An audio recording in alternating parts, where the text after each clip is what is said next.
Hey guys, welcome back to the channel. Today we're going to be working on the 2024 790 Adventure Rally.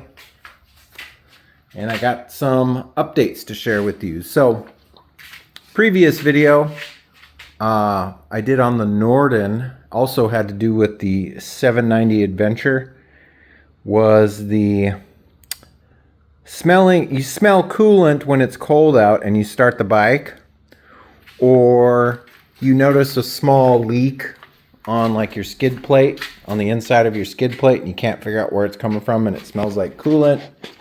I'm happy to say that ever since I did that update, that thermostat, housing, and hose clamp update, neither one of the bikes have smelled like coolant or have had any leaks or low coolant or anything close to that ever since.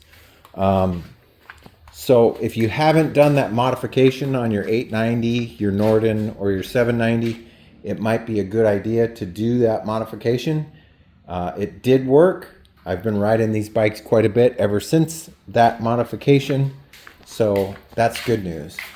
Going back to the Carpe iter installation, I installed this adventure controller, and some of you were saying that it was much better to mount it closer to the switches, the OEM switches on the bike, and I totally agree with you. However, I have a part coming from Carpe iter that allows you to take this and you can mount it horizontally on the mirror mounts here. So it's a little bracket, and then I can take my auxiliary light switch and put it back where it was, because this will sit above that. It would kind of sit like right here in this area, right above the cruise control switch. And so you would have access to it, and you can face it either direction. So you could have like the joystick on this side and then the 3 buttons wrapping around over here, which is what I plan to do. And it just makes for a much easier installation when you're using the wider switch. And I know about the rally control switch that goes in here, but I didn't want to use that. So another thing, this adventure control did not work up and down when I got it, and I could feel something crunchy inside there. So I was like, what the heck, let's take it apart and see what's going on. So I opened it up, and lo and behold, there's a little magnet on the bottom of this joystick that had broken off. And so I super glued it back on, seeing if I could get it to work, and I did get it to work again, although there's a little bit of resistance now, more than there would normally be if it wasn't broken. I didn't have to fix it. So I reached out to Carpe iter and I told them what was going on, and they said, yes, we had a bad batch of joysticks, and they're sending me a revised joystick to install on there for free. So that was a pretty cool customer service experience. As far as today goes, I'm installing the Rade Garage 2-finger clutch and brake levers, and then I'm going to go over just a little bit with you guys. I finally got that Carpe iter up and running, and I'll show you a couple things on that, and that will probably be it for today. But let's do a little install on this. On the Rade Garage website, there is a very in-depth video on how to install these. It's actually pretty simple.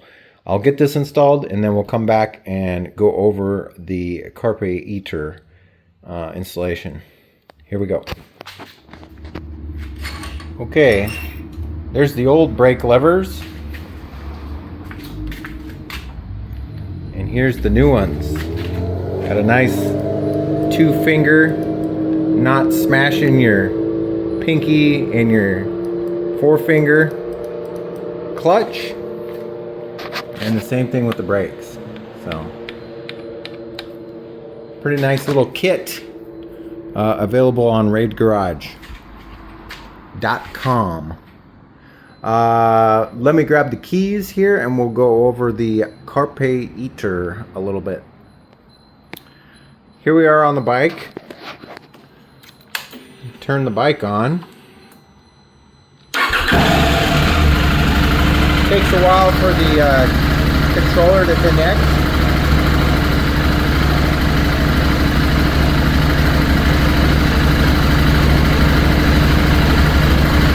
once it turns red like that, it's connected.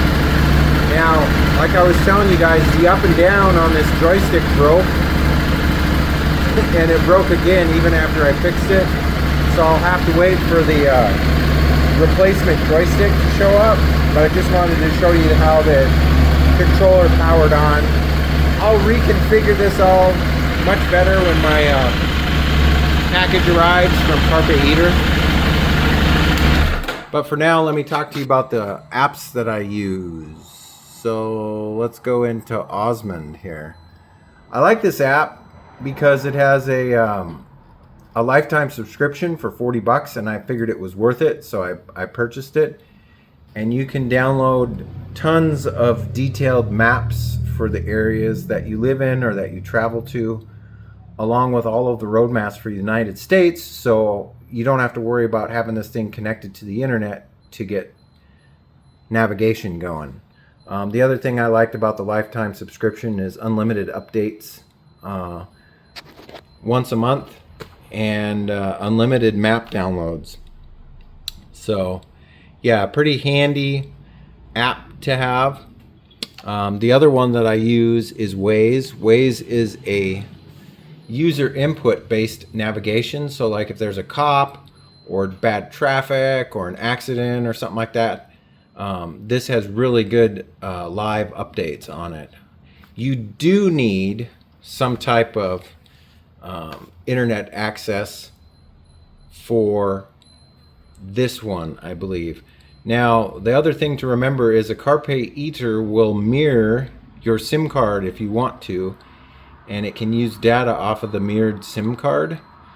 There was an in-depth video on another channel that I watched about that. So something to consider. I don't know if the other tablets do that, but I know that this one does. But yeah, those are the two apps that I'm currently using. Google Maps is another one too. That's pretty common. But once again, I believe you need some type of service or download like a small region or an area that you normally ride in, and then it will be on the offline version. But if you guys have some favorite apps, some Android apps that you use on your tablets for navigation, leave a comment down in the comment section. I'd like to try them out. But other than that, I think that's probably going to be it for this episode, guys. If you like this episode, give me a thumbs up. If you're not subscribed yet, I'd love to have you as a subscriber. As always, you're going to want to stay tuned. We've got lots more coming up on the channel. But other than that, I hope you guys are staying safe, taking care of each other, and as always, I will catch you next time. See you later. Bye-bye.